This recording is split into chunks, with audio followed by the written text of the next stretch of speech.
నమస్కారం, Russia TV వార్తలకి స్వాగతం. నా పేరు మాధురి. వార్తల్లో ముందుగా హెడ్లైన్స్. ఆంధ్రలో బెస్ట్ క్రీడా పాలసీ అమలు చేస్తున్నారు షాప్ చైర్మన్ అనిమిని రవినాయుడు వెల్లడి.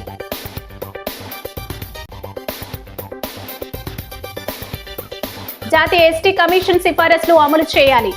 అయినాపురపు సూర్యనారాయణ డిమాండ్. ఏపీలో అగ్రగామిగా ఆర్యాపురం బ్యాంక్ వెల్లడి. రచన చైర్మన్ చల్లా శంకర్రావు.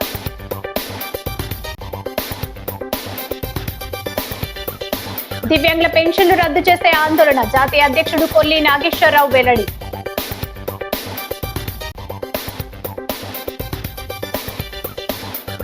అమరావతిపై అనుచిత వ్యాఖ్యలు దారుణం. బొమ్మూరులో టీడీపీ ఆధ్వర్యంలో భారీ ర్యాలీ. ఇక డీటెయిల్స్ చూస్తే స్థానిక 2వ డివిజన్ వెంకటరామయ్య నగర్ లో మున్సిపల్ కార్పొరేషన్ 2 కోట్లు, స్పోర్ట్స్ అథారిటీ ఆఫ్ ఆంధ్రప్రదేశ్ 1,50,00,000 నిధులతో సంయుక్తంగా నిర్మాణం చేసిన గోదావరి పుష్కరాలు ఇండోర్ స్పోర్ట్స్ కాంప్లెక్స్ ప్రారంభోత్సవ కార్యక్రమం ఘనంగా జరిగింది. Shop chairman Animini Ravi Naidu, MLC Somu Veerraju, city MLA Adireddy Srinivas ముఖ్య అతిథులుగా ఈ స్పోర్ట్స్ కాంప్లెక్స్ ను బుధవారం ప్రారంభించారు. Table tennis, carroms, cash, chess, shooting, billiards వంటి క్రీడల్ని ఈ కాంప్లెక్స్ అందుబాటులోకి వచ్చాయని తెలిపారు. ఈ సందర్భంగా వారు మాట్లాడుతూ కూటమి ప్రభుత్వం క్రీడలకు అత్యధిక ప్రాధాన్యత ఇస్తుందని, క్రీడాకారులను అన్ని విధాలుగా ప్రోత్సహించడానికి సీఎం చంద్రబాబు నాయుడు బెస్ట్ క్రీడా పాలసీని అమలు చేస్తున్నారని అన్నారు. గోదావరి పుష్కరాల పేరుతో ఈ కాంప్లెక్స్ ను అందుబాటులోకి తేవడంతో అభినందనీయమన్నారు. అనంతరం పలు క్రీడలు ఆడి అందరినీ ఉత్సాహపరిచారు. Commissioner Ketan Garg, Shetty Balija corporation chairman Kudupudi Satyababu, Janasena city అధ్యక్షుడు వై శ్రీను, కూటమి నాయకులు పెద్ద ఎత్తున పాల్గొన్నారు. మైల్ స్టోన్ పుష్కరాలు అనగానే మన అందరికీ కూడా సాంస్కృతిక కార్యక్రమాలు, ఘాట్స్, ప్రజలు ఆ పుష్కర సమయంలో వచ్చేటప్పుడు వాళ్ళకి కల్పించవలసిన మౌలిక వసతులు, ఇది సాంప్రదాయంగా పుష్కరాలు జరిగే కార్యక్రమాలు. కానీ ఈ పుష్కరాలకి కూటమి ప్రభుత్వం సాంస్కృతిక ఇతర కార్యక్రమాలతో పాటు క్రీడలు కూడా అంతర్భాగం, క్రీడలకి ప్రాధాన్యత ఇవ్వాలి అన్న ఆలోచనతో ఈ రోజున పుష్కరాలు 2027 సమీపిస్తున్న తరుణంలో గోదావరి పుష్కరాలు ఇండోర్ స్పోర్ట్స్ కాంప్లెక్స్ని ఏదైతే ఆర్ఎంసీ సుమారు 2 కోట్లు, శాప్ సహకారంతో 1,50,00,000 ఇరువురి యొక్క కలయికతో ఆ ఇండోర్ స్పోర్ట్స్ కాంప్లెక్స్ని గౌరవ ఎమ్మెల్సీ సోము వీర్రాజు గారు, శాప్ చైర్మన్ సోదరులు రవినాయుడు గారు, కమిషనర్ కేతన్ గారు, కూటమి నాయకుల యొక్క సమక్షంలో దీన్ని ప్రారంభించుకోవడం జరిగింది. శారీరక ఆరోగ్యం అనే అంశంలో ఎన్డీఏ ప్రభుత్వం, మోడీ గారు అధికారంలోకి వచ్చినప్పటి నుంచి కూడా దేశంలో 140 కోట్ల జనాభా ఉన్నప్పటికీ ఈ దేశంలో అనేక విలువిద్యలు, అనేక రకాలైన స్పోర్ట్స్ ఉన్నప్పటికి కూడా వాటిని అన్నింటికీ ప్రోత్సాహాన్ని ఇవ్వాలి. దేశంలో క్రీడాకారులని తయారు చేయాలి. అనేక మంది క్రీడాకారులకి పిటి ఉషా ఈవేళ రాజ్యసభ సభ్యురాలుగా ఉన్నారు.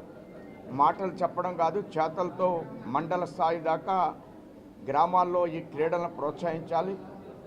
అదే ఏదైతే ఖేలో ఇండియా ఇప్పుడే ఎమ్మెల్యే గారు చెప్పారు, దానికి కూడా ఈ నగరంలో 50 కోట్ల రూపాయలతో డిపిఆర్ పంపించారు. అది కూడా కేంద్రం మంజూరు చేయడం, కేంద్రం రాష్ట్రం కలిసి డబుల్ ఇంజిన్ సర్కార్లో అనేక రకాల కార్యక్రమాలను పుష్కరాల లోపల చేస్తూ ఇక్కడ రాజమండ్రిని స్పోర్ట్స్ సెంటర్గా మార్చాలి, స్పోర్ట్స్ హబ్గా మార్చాలి. గౌరవ ఎమ్మెల్యే గారు ఎమ్మెల్యే అయిన నాటి నుండి నేను శాప్ చైర్మన్గా బాధ్యతలు తీసుకున్నాను. రాజమండ్రికి ఏమి ఇస్తాం, రాజమండ్రికి స్పోర్ట్స్ పరంగా ఏ విధంగా డెవలప్ చేయగలుగుతాం, ఏవైతే నేషనల్ గేమ్స్ ఇక్కడ ఏ విధంగా పెట్టగలుగుతాం. ఈరోజు అనేక సందర్భాల్లో మా మీద ఒత్తిడి కూడా తీసుకొని రావడం జరిగింది. తనకు అనుగుణంగానే ఒక పక్క ఈరోజు రాజమండ్రి మున్సిపల్ కమిషనర్ గారు అద్భుతంగా ఈరోజు ఒక స్పోర్ట్స్ మ్యాన్గా ఉండి సహకారంతో ఎమ్మెల్యే గారు కమిషనర్ గారు, స్పోర్ట్స్ అథారిటీ ఒక కంబైన్డ్గా ఈరోజు ది బెస్ట్. ఈరోజు చూస్తే ఇది ఒక వరల్డ్ క్లాస్ ఇన్ఫ్రాస్ట్రక్చర్తో మీరు ఈ పేరు కూడా చూస్తే ఈ పేరు ఈరోజు ఇది రాష్ట్ర వ్యాప్తంగా ఒక చర్చ జరగాలి. గోదావరి పుష్కరాలంటే ఈ దేశంలో ఉన్న ప్రతి ఒక్కరూ ఇక్కడ వచ్చి ఆ పుష్కరాల్లో పాల్గొనాలని చెప్పి గతంలో అనేక సందర్భాల్లో దీనికి సంబంధించి అంత ప్రాశస్త్యం పొందింది. రాజమండ్రి సిటీలో గోదావరి పుష్కరాలు ఇండోర్ స్పోర్ట్స్ కాంప్లెక్స్ మీ అందరి సమక్షంలో ఇనాగ్రేట్ చేయడం జరిగింది. దానికి సంబంధించి మన ఆనరబుల్ అర్బన్ ఎమ్మెల్యే గారు జాతీయ ఎస్టీ కమిషన్ 2018లో పోలవరం ముంపు ప్రాంతాల్లో పర్యటించి రాష్ట్రపతికి ఒక నివేదిక సమర్పించిందని, కేంద్ర రాష్ట్ర ప్రభుత్వాలు ఎటువంటి చర్యలు తీసుకోకుండా ఆ సిఫారసులను బుట్ట దాఖలు చేశామని ఆదివాసీ మహాసభ న్యాయ సలహాదారు అయినపురం సూర్యనారాయణ విమర్శించారు. ది రాజమండ్రి ప్రెస్ క్లబ్లో బుధవారం జరిగిన మీడియా సమావేశంలో ఆయన మాట్లాడుతూ పోలవరం ఎస్టీ నిర్వాసితుల విషయంలో చట్టాలను ఉల్లంఘిస్తున్నటువంటి వారిపై చర్యలు తీసుకోవాలని డిమాండ్ చేశారు. పోలవరం ప్రాజెక్ట్ నిర్వాసితులతో 53% మంది గిరిజనులు ఉన్నారని, వీరి విషయంలో ప్రభుత్వం అధికారులు చట్ట విరుద్ధంగానే వ్యవహరిస్తున్నారు, కోర్టు ధిక్కరణకు పాల్పడ్డారని ఆగ్రహం వ్యక్తం చేశారు.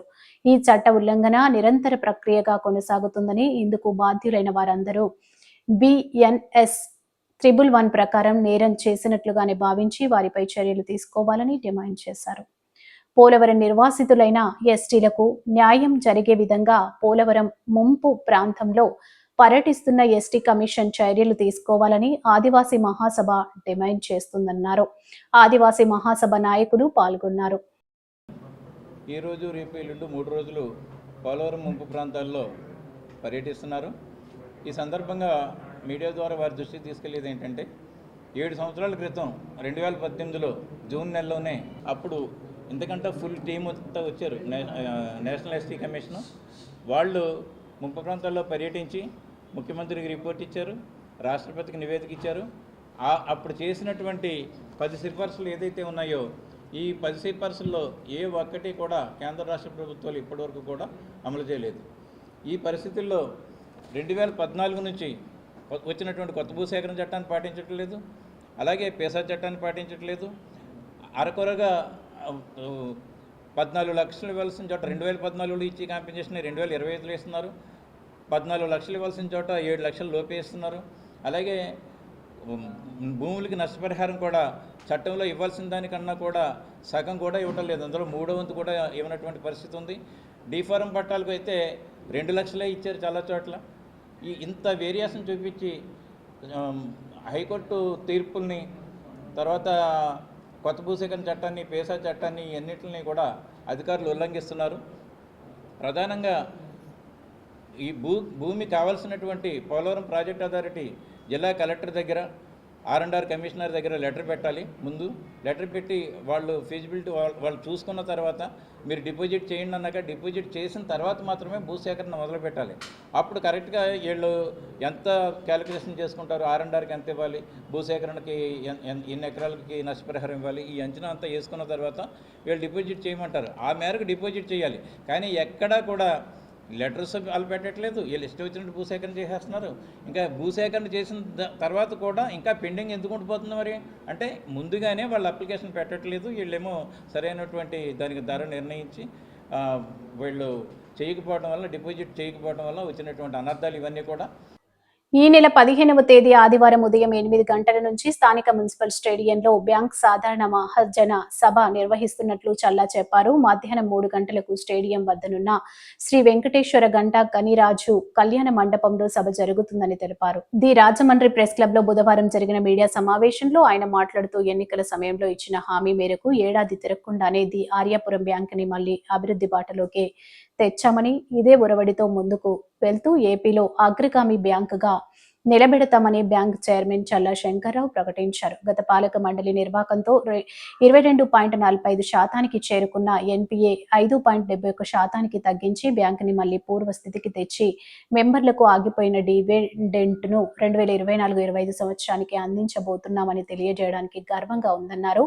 వైస్ చైర్మన్ పూలాకి పరమేశ్వరరావు, డైరెక్టర్లు యనముల రంగబాబు, పిల్లి శ్యామ్ కుమార్, పగడాల శ్రీనివాసరావు, యాళ్ల వెంకట్రావు, ముగుది శ్రీనివాసరావు, కాపు కప్పల సూర్య ప్రకాశరావు, నీలపాల సూర్య సత్యనారాయణ పాల్గొన్నారు. మరలా అభివృద్ధి అన్నది కుంటుపడిపోయిందని, పూర్వవైభవం రావాలంటే మరలా చల్లా శంకరరావు గారే. 9 బంగారు ఆభరణాలపై ఇప్పుడు గ్రాముకి 6,000 రూపాయలు పెంచు. అంటే ఇంతకుముందు అయితే మేము వచ్చేటప్పటికి 4,500 ఉండేది. ఇప్పుడు బంగారం రేట్ అనేది పెరిగింది కదా, మనకి కూడా లోనింగ్ బాగా అవుతున్న ఉద్దేశంలో మీకు 6,000 రూపాయలు చేయడం జరిగింది. అట్లాగే ఇప్పుడు మీకు ఈ దస్తావేజీ మీద తనఖా మీద చెప్పానండి, 100 కోట్ల రూపాయలు దగ్గరికి వచ్చారు. దీనికి ప్యారలర్గా ఇంకొక 100 కోట్ల రూపాయలు బంగారం మీద కూడా అయిందండి ఈ సంవత్సరం. మొత్తం 200 crores అండి లోనింగ్. బంగారం మీద కానీ డిపాజిట్స్ మీద కాదు లోన్ తీసుకుంటారు కదండి, అయ్యో 100 కోట్లు అండి సుమారుగా చెప్తున్నాను. అలాగే ఏంటంటే ఈ సంవత్సరం అంతా కూడా మొత్తం మీద బ్యాంకుని ఒక గాడిలోకి తీసుకొచ్చి రాబోయే కాలంలో ఆర్యపురం కోఆపరేటివ్ బ్యాంకుని ఆంధ్రప్రదేశ్లో అగ్రగామిగా మా డైరెక్టర్లు, నేను, మా స్టాఫ్ అందరూ కూడా నిలపాలని, మంచి సేవలు అందించాలని, రాయమండ్రిలో ఉన్నటువంటి మా బ్రాంచ్లో ఉన్నటువంటి అన్ని ఊళ్ళలో కూడా మంచి సేవలు అందించాలని ఉద్దేశంతో ఉన్నాం. ఇది మీకు తెలియపరుద్దామన్న ఉద్దేశం ఫస్ట్ ప్రెస్ మీట్ పెట్టడం ఇవాళ జరిగింది. రేపు 15వ తారీఖుని ఉదయం 8 గంటల నుంచి సాయంకాలం 5 గంటల వరకు స్టేడియంలో అందరికీ కస్టమర్లు అందరూ కూడా వచ్చారు. మీరు కూడా తప్పకుండా రావాలని కోరుకుంటున్నాను. 3 గంటలకేమో మీటింగ్ ఉండేది. రికవర్ చేయడం అంటే 110 కోట్ల రూపాయలని 95 కోట్లు రికవర్ చేయడం అంటే 9-10 నెలల్లోనే అది సామాన్య విషయం కాదని చెప్పేసి మేము భావిస్తున్నాము. అదేవిధంగా దానికి ప్రేరణగా లోనింగ్ కూడా ఇంచుమించుగా 100 కోట్ల రూపాయలు లోనింగ్ చేయడం అంటే నిజంగా ఆశాస్పదమైన ఒక్క సంవత్సరంలో. అదే గత 5 సంవత్సరాల్లో వైఎస్ఆర్ గవర్నమెంట్లోని మేము 2019 జూన్ నెలలో మేము దిగిపోయినప్పటికీ లోనింగ్ 410 కోట్లతో లోనింగ్ అప్పచెప్తే మరలా మేము 23/7/2024 వచ్చేసరికి 410 కోట్లు దాటి ఉండాలి లోనింగ్. అలాంటి 403 కోట్లకు వచ్చేసిందండి. మేము వెళ్ళేసరికి మాకు అప్పచెప్పింది 410 కోట్లు. మేము అప్పచెప్తే బ్యాంక్ అని 403 కోట్లు మళ్ళీ మాకు తిరిగి అప్పచెప్పారండి. అంటే 7 కోట్లు మేనేజ్ అప్పచెప్పారు మాకు బ్యాంక్ అని. అంటే ఈ 5 సంవత్సరాలు ఏం జరిగింది? గత 5 సంవత్సరాల్లోని చల్లా శంకరరావు గారు తర్వాత ఇప్పుడు మళ్ళీ చల్లా శంకరరావు గారికి ముందు ఈ బ్యాంకు ఏ విధంగా భ్రష్టు పట్టిపోయిందనేది మన రాష్ట్రంలో ఉన్న ప్రభుత్వం ఏదైతే ఈ రాష్ట్రాన్ని అతలాకుతలం చేసి చిన్నాభిన్నం చేసిందో అదే విధంగా ఈ బ్యాంకుని వైసీపీ నాయకులు చిందరవందన చేసి ఎవ్వరికీ ఉపయోగపడకుండా వారికి మాత్రమే ఉపయోగపడేలాగా దీన్ని తయారు చేయడం జరిగింది.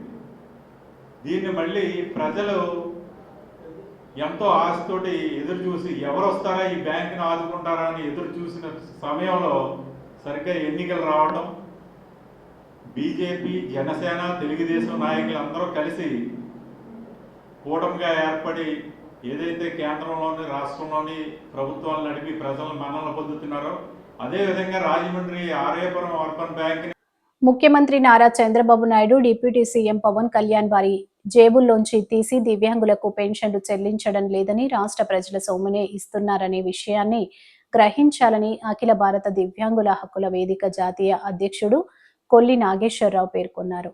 ది రాజమండ్రి ప్రెస్ క్లబ్ లో బుధవారం జరిగిన మీడియా సమావేశంలో ఆయన మాట్లాడుతూ, ఇటీవల కూటమి ప్రభుత్వం విచారణ పేరుతో దివ్యాంగుల పెన్షన్లను రద్దు చేసేందుకు కుట్ర చేస్తుందని ఆరోపించారు. ఒక్క పెన్షన్ తొలగించిన రాష్ట్ర వ్యాప్తంగా ఉద్యమం చేపట్టడానికి సిద్ధంగా ఉన్నామని హెచ్చరించారు. దివ్యాంగుల బ్యాక్లాగ్ పోస్టులను వెంటనే భర్తీ చేయాలని, అవుట్ సోర్సింగ్ కాంట్రాక్ట్ ఉద్యోగాల్లో దివ్యాంగులకు రిజర్వేషన్ కల్పించాలని డిమాండ్ చేశారు. పెన్షన్ తొలగిస్తే రాష్ట్ర వ్యాప్తంగా ఉద్యమించి అమరావతి ఏదైతే సెక్రటరియట్ ఉందో హెచ్చరిస్తున్నాం. అదే ఒక్క వికలాంగుడు కూడా పెన్షన్ తొలగించొద్దని మేము కోరుతున్నాం. పక్క రాష్ట్రంలో ఏదైతే స్థానిక సంస్థల్లో దివ్యాంగులకి కోఆప్షన్ మెంబర్గా ఇవ్వటం కోసం గవర్నర్ గారు ఆమోదించకపోతే సుప్రీంకోర్టులో కేసేసి ఆమోదింపజేసిన స్టాల్ తెలివిగల హైటెక్ టెక్నాలజీ ఉన్న చంద్రబాబు నాయుడు గారు ఇంతమంది దివ్యాంగుల పట్ల నీకు మెంబర్గా దివ్యాంగులకి ప్రత్యేకమైన చట్టం చేయాలని కూడా మేము అఖిల భారత వికలాంగుల హక్కుల వేదిక నుంచి మేము డిమాండ్ చేస్తున్నాం. అంతేకాదు ఈ రాష్ట్రంలో మీరు రాగానే చెప్పారు మీ మ్యామ్రేజ్ నిజమైన దివ్యాంగులని ఎంక్వైరీ పేరుతోటి తొలగించడానికి ఒక కుట్ర జరుగుతుంది.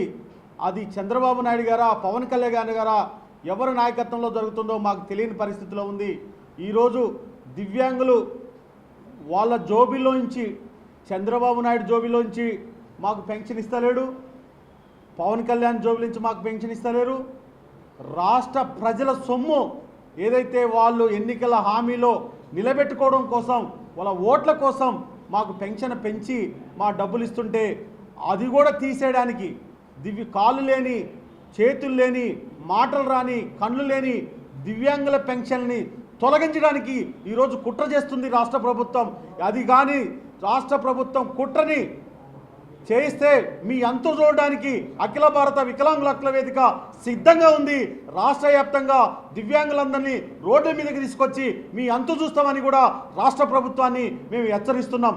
అంతేకాదు ఈరోజు దివ్యాంగులకి పర్సెంటేజీ అంటే వైకల్య శాతాన్ని గుర్తించి పెన్షన్లు ఇవ్వడానికి మొదలు పెడుతున్నారు. నేను అదే ఒకటే అడుగుతున్నా రాష్ట్ర ప్రభుత్వాన్ని, చంద్రబాబు నాయుడు గారు దివ్యాంగుల పట్ల మీకు ప్రేమ ఉంటే దివ్యాంగులందరికీ కూడా ఎంక్వైరీ ఏ విధంగా మీరు ఇచ్చిన సర్టిఫికెట్లే ప్రభుత్వం జారీ చేసిన సర్టిఫికెట్లే సదరం అనే పేరుతోటి సర్టిఫికెట్లు జారీ చేసింది. అలాంటి సర్టిఫికెట్లు ఇచ్చిన డాక్టర్ని మీరు సస్పెండ్ చేస్తారా, లేకుంటే నిజమైన వైకల్యంతో బాధపడుతున్న దివ్యాంగుని ఇబ్బంది పాలు చేస్తారా అని ఈరోజు ప్రభుత్వాన్ని మేము ప్రశ్నిస్తున్నాం. దివ్యాంగుల ఆత్మగౌరవ సదస్సు రాజమండ్రి ప్రెస్ క్లబ్లో పెట్టడానికి గల ముఖ్య కారణం ఏంటంటే మన దివ్యాంగులకు రాష్ట్రంలో 8,50,000 పెన్షన్లు ఎంక్వైరీ పేరుతో దివ్యాంగుల్ని చాలా దారుణంగా ప్రభుత్వం వారు అవమానిస్తున్నారు. ఎంత దారుణంగా అవమానిస్తున్నారంటే ఒక టెర్రరిస్ట్ లాగా ఒక నక్సలైట్ లాగా దివ్యాంగుల్ని చాలా దారుణంగా డాక్టర్లు ప్రశ్నిస్తుంటే కొమ్మినేని శ్రీనివాసరావు లైవ్ షోలో విశ్లేషకుడు కృష్ణరాజు అమరావతి రాజధానిని వేశ్యల రాజధానిగా మాట్లాడడం దిగజారుడు చర్య అని వీరిని అరెస్టు చేయడమే కాకుండా కఠిన చర్యలు తీసుకోవాలని rural MLA Gorantla Butchaiah Chowdary demand చేశారు. రాష్ట్ర మహిళా ప్రధాన కార్యదర్శి మజ్జి పద్మావతి, రూరల్ మండల తెదేపా అధ్యక్షులు మత్సేటి ప్రసాద్, కూటమి పార్టీల నాయకులు ఆధ్వర్యంలో బొమ్మూరు ఎన్టీఆర్ విగ్రహం వద్ద నుంచి బాలాజీపేట సెంటర్ వరకు నిర్వహించిన ర్యాలీలో ఎమ్మెల్యే గోరంట్ల, రాష్ట్ర హెల్త్ వింగ్ ప్రధాన కార్యదర్శి గోరంట్ల రవిరామ్ కిరణ్ పాల్గొన్నారు. గోరంట్ల మాట్లాడుతూ ప్రధానమంత్రి నరేంద్ర మోడీ సహకారంతో ముఖ్యమంత్రి నారా చంద్రబాబు నాయుడు, ఉప ముఖ్యమంత్రి పవన్ కళ్యాణ్ సారథ్యంలో అమరావతి రాజధాని ప్రాంతమంతా శరవేగంగా అభివృద్ధి చెందుతుందని, అనేక సంస్థలు పెట్టుబడులు పెట్టడానికి ముందుకు వస్తున్నాయని, దేశంలోనే మంచి రాజధానిగా అమరావతి రూపుదిద్దుకుంటుందని, ఇవన్నీ చూసి ఓర్వలేక జగన్మోహన్ రెడ్డి అమరావతిపై విషం చెమ్ముతున్నారని దుయ్యబట్టారు. కూటమి నాయకులు పాల్గొన్నారు.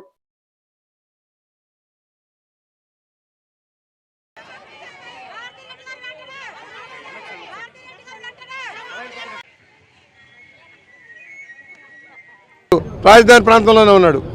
వీళ్ళు కనపడటం లేదా, వీళ్ళ కుటుంబాల గురించి కనపడటం లేదా? కనీసం సిగ్గు సెరవలేని ఈ విధానాలను మేము ఖండిస్తూ ఇవాళ తక్షణమే చర్యలు తీసుకోవడమే కాదు, తగిన శిక్షలు పడాలి. హ్యూమన్ రైట్స్ కమిషన్ తరఫున, సోషల్ వెల్ఫేర్ తరఫున, మహిళా ఉద్యమం తరఫున కూడా ఈ పోరాటానికి మేము నాంది పలుకుతున్నాం. వారి అందరికీ కూడా మద్దతు ఇస్తున్నాం. తక్షణమే వారికి తగిన శిక్షణ పడేలాగా వ్యవహరించాలని మేము విజ్ఞప్తి చేస్తూ ఇవాళ ఇలాంటి అరాచక వాదులకి మద్దతు ఇవ్వద్దండి. దీంట్లో కుట్రుంది. రాజధానికి భారీగా పెట్టుబడులు వస్తున్నాయి, పెట్టుబడిదారులు వస్తున్నారు, నిధులు వస్తూ ఉన్నాయి, పనులు మొదలైపోయినాయి, వేగంగా మొదలైపోతున్నాయి. ఒక మంచి రాజధానిగా తీర్చిదిద్దుకున్న మోడీ గారి సహకారంతో కూటమి ప్రభుత్వం ముందుకు సాగుతోంది. దాన్ని చిన్నాభిన్నం చేయడం కోసం, క్రెడిబిలిటీ దెబ్బతీయడం కోసం ఒక కుట్ర చేస్తున్నాడు. కుట్రదారు గతంలో కత్తికోటి డ్రామా ఆడాడు. బాబాయిని హత్య చేయించి హత్యను వేరే మీద నెట్టడం కోసం గుండెపోటుగా చిత్రించిన విధానం మనం చూసాం.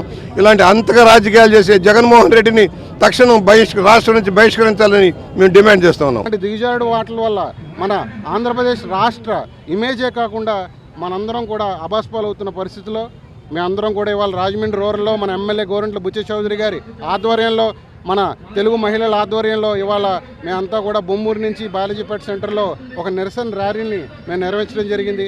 మేమందరం ఒకటే చెప్తున్నాం, ఇవాళ భారతి గారు ఆ విజ్ఞతతో ఆలోచించి ఆవిడ సాక్షి నడుతున్న విధానాన్ని పునరుద్ధరించుకోవాలి. అదేవిధంగా జగన్మోహన్ రెడ్డి గారు వారు ఏదైతే విధానాలు వారి యొక్క పేటీఎం బ్యాచ్ ద్వారా కానీ వారు అనుసరిస్తున్న విధానాలు కానీ ఇవన్నీ కూడా రాజకీయాలకే కాకుండా ఆంధ్రప్రదేశ్ ప్రజలకు కూడా మచ్చ తెచ్చే విధంగా ఉంది. సో ఇలాంటి విధానాలను వెంటనే మానుకోవాలి. అదేవిధంగా ఇలా దిగజారుడు మాటలు చేసిన వాళ్ళందరినీ కూడా కఠినమైన చర్యలు తీసుకుని తిరిగి మన ఆంధ్ర ప్రజల మనోభావాలను దెబ్బతీసే విధంగా ఎవరు మాట్లాడకుండా చేయాలని మన గౌరవ ముఖ్యమంత్రి గారు నారా చంద్రబాబు నాయుడు గారిని, నారా లోకేష్ గారిని కోరుతున్నాం. దాంట్లో ఇద్దరు మగ వేశ్యలు, ఒక వేశ్య కొమ్మనేని శ్రీనివాస్ అయితే రెండో వేశ్య కృష్ణరాజు గారు ఏం మాట్లాడారండి? రాష్ట్ర రాజధాని అమరావతిని చంద్రబాబు నాయుడు గారు దేవతల రాజధానిగా అయినా పొగిడితే వీళ్ళు అమరావతిని వేశ్య రాజధానిగా చిత్రీకరిస్తున్నారా? అసలు రాష్ట్ర రాజధాని అంటే మొత్తం ఆంధ్రప్రదేశ్ రాజధాని. అలాంటి రాజధానిని మీరు వేశ్య రాజధాని అంటే 3 రోజులుగా రాష్ట్రంలో మొత్తం మహిళలందరూ కూడా మరి ఉప్పొంగిపోతా ఉంటే ఒక మహిళ పత్రికా ఛానల్ నడుపుతున్న భారతి రెడ్డి ఇంతవరకు వచ్చి మహిళలకు క్షమాపణ చెప్పలే. అదే విధంగా జగన్మోహన్ రెడ్డి ఇంతవరకు వచ్చి మహిళలకు క్షమాపణ చెప్పలే. ఎందుకు మీకు మహిళలంటే ఇంత కక్ష? స్థానిక 23వ డివిజన్ నంది వాడవారి వీధిలోని శ్రీ వజ్రగణపతి ఆలయం మందిరం 11వ వార్షికోత్సవ వేడుకలు బుధవారం ఘనంగా నిర్వహించారు. ఆలయంలో ఉదయం నుంచి ప్రత్యేక పూజలు, హోమాలు భక్తి శ్రద్ధలతో జరిగాయి. ఈ సందర్భంగా మాజీ కార్పొరేటర్ చందా సత్రం, మాజీ చైర్మన్ వాకచర్ల కృష్ణ సూర్యకుమారి దంపతులు, పొత్తూరి యాతిరాజు సంపత్ కుమార్, రేణుక దంపతులు ప్రత్యేక పూజలు చేసి పంచామృతాలు, పళ్ళ రసాలతో అభిషేకం నిర్వహించారు. పురోహితులు బోడెం నాగసత్య, రవికుమార్ శర్మ పూజా కార్యక్రమాలు చేశారు. అనంతరం భక్తులకు ప్రసాదాలు పంపిణీ చేశారు. పొలసానపల్లి హనుమంతరావు, చించినాడ తాతాజీ, పొత్తూరి వెంకట సత్యనారాయణ, సరిదే ధన వెంకటేశ్వరరావు, కనమర్లపూడి చంద్రకాంత్, మారడుగుల సుబ్బయ్య, పేరూరి మహేంద్రనాథ్, వానపల్లి మురళీకృష్ణ, నంబూరి కృష్ణ చైతన్య, సోమిశెట్టి భీమేశ్వరరావు, పేరికం వెంకట సీతారాం, ఏవిలే అనిల్, పొన్నాడ అప్పలరాజు, యడ్ల రామారావు, గొల్లపూడి రామకృష్ణ, పెరుమల సత్యనారాయణ, పెరుమల గోపాలకృష్ణ, వాకచర్ల భరత్, ఫ్రెండ్స్ సర్కిల్ సభ్యులు సుమ, అనంతలక్ష్మి, తులసి తదితరులు పాల్గొన్నారు.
స్థానిక మున్సిపల్ కార్యాలయం ఎదుట సమ్మె చేస్తున్న ఇంజనీరింగ్ కార్మికుల దీక్ష శిబిరం వద్దకు వెళ్లి సిపిఎం సిఐటియు నాయకులు మద్దతు తెలిపారు.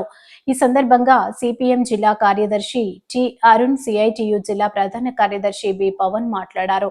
ఇంజనీరింగ్ కార్మికులు నగర, పట్టణ ప్రాంతాల్లో అభివృద్ధి నిర్వహణలో కీలక పాత్ర పోషిస్తున్నారని తెలిపారు. అటువంటి వారు 20 నుంచి 25 సంవత్సరాలుగా పనిచేస్తున్న వారికి న్యాయంగా ఇవ్వవలసినటువంటి జీతం, ఇతర సౌకర్యాలు కల్పనలో గల గత ప్రస్తుత ప్రభుత్వాలు నిర్లక్ష్యం చేస్తున్నాయన్నారు. ఇంజనీరింగ్ కార్మికులకు జీవో నెంబర్ 36 ప్రకారం 21,000 రూపాయలు, 24,000 రూపాయలు, 500 జీతాలు చెల్లించాలని, షరతులు లేకుండా సంక్షేమ పథకాలు అమలు చేయాలని డిమాండ్ చేశారు. కేవీపీఎస్ జిల్లాల కార్యదర్శి జువ్వల రాంబాబు పోరాడుతున్న కార్మికులకు సంఘీభావం తెలిపారు. ఈ కార్యక్రమంలో సిఐటియు నాయకులు పూర్ణిమరాజు, ఎస్ వెంకటేశ్వరరావు, తాతారావు, రాజేష్ పాల్గొన్నారు. ఏనాడో పూర్వకాలంలో 12 గంటలు, 14 గంటలు, 16 గంటలు, 18 గంటలు పనిచేసిన కాలంలో 8 గంటలు పని కావాలని చెప్పని ప్రపంచం మొత్తం కార్మికులు పోరాడి ఆ పోరాటంలో కార్మికులు చనిపోయిన నెత్తురు డారంలోంచి ఎర్రజెండా పుట్టింది. ఇక్కడ మీరు పెట్టిన జెండా కూడా ఎర్రజెండాయే కదా. ఆ ఎర్రజెండా 8 గంటల పనిని సాధించింది, సంవత్సరాల క్రితం సాధించింది. ఇప్పటిదాకా అదే వస్తూ ఉంది. కానీ వాళ్ళ ప్రభుత్వానికి ఏముంది? కార్మికులు దేశంలోనేమో చంద్రబాబు నాయుడు గారు చెప్తున్నారు, ఇవాళట ఈ రాష్ట్రం అభివృద్ధి అవడానికి పెట్టుబడిదారుల వల్లే అభివృద్ధి అవుతుందట, కార్మికుల వల్ల ఏమో అభివృద్ధి అవుతుందట. మరి పెట్టుబడిదారుల వల్ల అభివృద్ధి అవుతున్నప్పుడు పెట్టుబడిదారుల నుంచి 10 గంటలు ఎక్కువ పని చేయమని చెప్పు, కార్మికులు 2 గంటల ఎందుకు అదనంగా ఎక్కువ పని చేయమని ఎందుకు చెప్తున్నావు? జీతం ఇవ్వడానికి వచ్చినప్పుడేమో కార్మికులు పనిలో కనబడరు, 10 గంటల సంబంధం వచ్చినప్పటికేమో కార్మికులే పని చేయాలి. ఇలాంటి దుర్మార్గమైన విధానాన్ని రాష్ట్ర ప్రభుత్వం తీసుకుంది. అందుకనే నేను మీకు చెప్పవలసింది అంటే, మీరు పోరాట మార్గాన్ని ఎంచుకున్నారు. ఈ పోరాటం చాలా ఐక్యంగా నడుస్తోంది, చాలా క్రమశిక్షణగా నడుస్తోంది. నేను ఈ పోరాటంలో వాస్తవ రైతుల నుంచే కోకి గింజల సేకరణ కోసం తహసీల్దార్, ఉద్యానవన అధికారులతో కూడిన ఒక ప్రత్యేక బృందాన్ని ఏర్పాటు చేయనున్నట్లు జిల్లా కలెక్టర్ పి ప్రశాంతి తెలిపారు. ఈ నెలాఖరులోగా కోకో సాగుదారుల నుంచి సేకరిస్తామని పేర్కొన్నారు. కొవ్వూరు మండలం, మద్దూరు, విడదవోలు మండలం, కోరమామిడి గ్రామాల్లో ఆర్డీఓ రాణి సుష్మిత, ఏపీఎంఐపీ పీడీఏ దుర్గేష్, జిల్లా హార్టికల్చర్ అధికారి బి సుజాత కుమారితో కలిసి కలెక్టర్ పర్యటించి కోకో రైతులతో ముఖాముఖి సంభాషించడం జరిగింది. ఈ సందర్భంగా ప్రశాంతి మాట్లాడుతూ, జిల్లాలో కోకో రైతుల వద్ద ఉన్న ప్రతి గింజ కొనుగోలు చేయనున్నట్లు, ఇందుకోసం ఉద్యానవన, రెవెన్యూ అధికారులతో కూడిన ఒక బృందం సభ్యులతో ప్రతి కోకో రైతు వద్ద ఉన్న పంటను సర్వే చేసి ఆ మేరకు రైతుల వద్ద ఉన్న సరుకు కొనుగోలు చేయాలని ప్రభుత్వం నిర్ణయం తీసుకున్నట్లు తెలిపారు.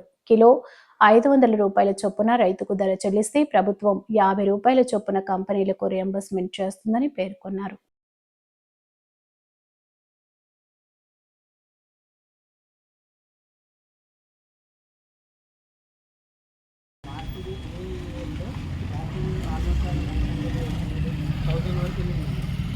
ఈ మంత్ నుంచి జనవరి, ఫిబ్రవరి మంత్ నుంచి గ్రాడ్యువల్గా ఇంక్రీజ్ అవ్వకుండా కోకో బీన్స్ రేటు పెరిగింది మేడం.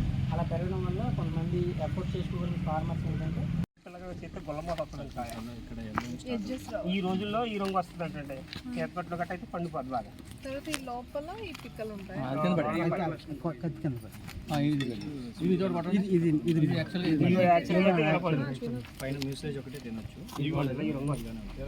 ఇలా చేస్తారా? ఇది చూడండి, ఇందులో బాగుంటుంది గుజ్జు, ఇందులో బాగుంటుంది. దీనికి కూడా ఫ్రూట్స్. ఇదేం చేస్తారు, మీరు తింటారా? మేము తినమండి,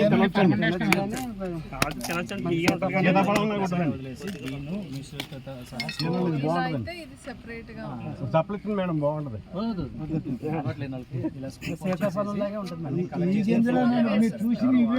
ఈ వార్తలు ఇంతటితో సమాప్తం. నమస్కారం.